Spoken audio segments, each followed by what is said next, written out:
Hi guys, my name is Matti Sulanto and I'm a photographer. Welcome to another video from Melbourne, Australia. In this video I'd like to talk about backlight. You know, the type of light that shines from behind the subject straight into the camera lens. In street photography you can use backlight to highlight the outline of your subjects and make them stand out from the rest of the scene.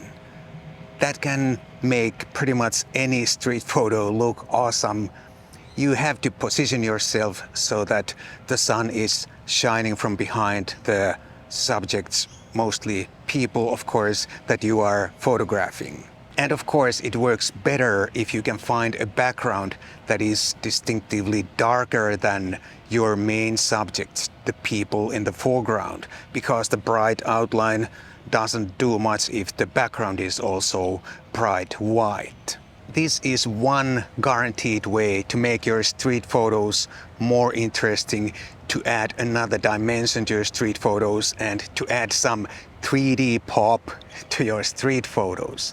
And especially in a big city on a sunny day, you can always find a suitable location for this type of light, street corner or another location. The most obvious backlight situation is where the sun or any bright light or the main light in the scene shines straight into the lens of the camera.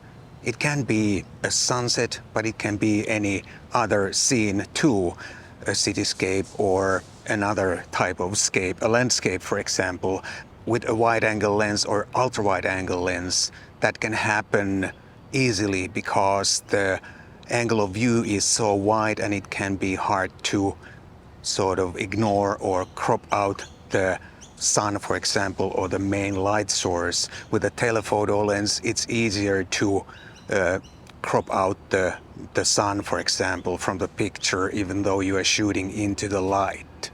In my opinion, backlight is the king of all lights because it makes everything look so great. But I guess it's also a bit of a drama queen of lights because it likes to add drama everywhere.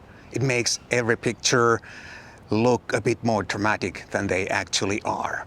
So those two, the king of lights and the drama queen of lights, they are a pretty good combination, and I think we all should use them and take advantage of them. Another quite common way to use backlight is to fill the foreground of the picture with shadows. Sometimes those shadows can work together with the main subject of the picture. They can sort of support the main subject. But sometimes the shadows themselves can be the main subject, and the object that is casting the shadows can be out of the frame or partly out of the frame, and only the shadows sort of make the picture, and that can create some really interesting simple pictures. The best part of the day to make such pictures is early morning or late afternoon when the sun is low and the shadows are long and distinctive. Silhouettes in the foreground is another great way to embrace backlight. You have to position yourself in the shadow and also make sure that the objects in the foreground, usually people of course, especially if you're doing street photography, make sure the objects in the foreground are also in the shade so that they remain dark, and make sure the background is brighter, preferably hit by the sun. The silhouettes in the foreground can be completely black, but they can have some detail too. But they can't be too bright because then they are not silhouettes anymore and they don't have the same impact anymore, and they do not add that extra layer in the foreground the same way as a proper dark silhouette. It's not always easy to find a suitable location or situation for the silhouettes in the foreground. And sometimes a telephoto lens can help you here. It can make it easier. However, I encourage you to try out this method or this type of backlight because it can add a lot to your pictures. It can make them more interesting and it can make them stand out. And talking about telephoto lenses, you can create these amazing layered landscapes or cityscapes with a long lens if you shoot into the sun around the sunset. The further away the layer is, the lighter it is, and the closer to the camera the layer is, the darker it is. And you can have so many different shades of the dominant color in the scene in between the dark and the light layer. This would be another tried and true way to take advantage of backlight and make it work for your pictures. If you have a long telephoto lens, and you don't even need a super long 800mm lens, something like a 200mm or equivalent will do just nicely. If you have a lens like that, give it a try and be prepared to be amazed. I've said many times how backlight can add another dimension to your photos or make them look more three-dimensional. But sometimes backlight can also make a scene look almost like two-dimensional. Look at the buildings in this photo. They look like they were cut out of a piece of cardboard and placed against a blue backdrop. And that is because there are no cast shadows whatsoever on those buildings because the sun is high up and behind the buildings. The only thing that make this photo look like a real scene are the power lines in the foreground. And that's exactly why I like them so much. Without them, the photo would be pretty boring. Not that it's a masterpiece as it is, but without the power lines, it wouldn't be half as decent as it is now. Sunset is one of the most photographed events or scenes. Or it's actually probably the most photographed scene. Even though it's nothing unique, it's nothing rare, it happens every day.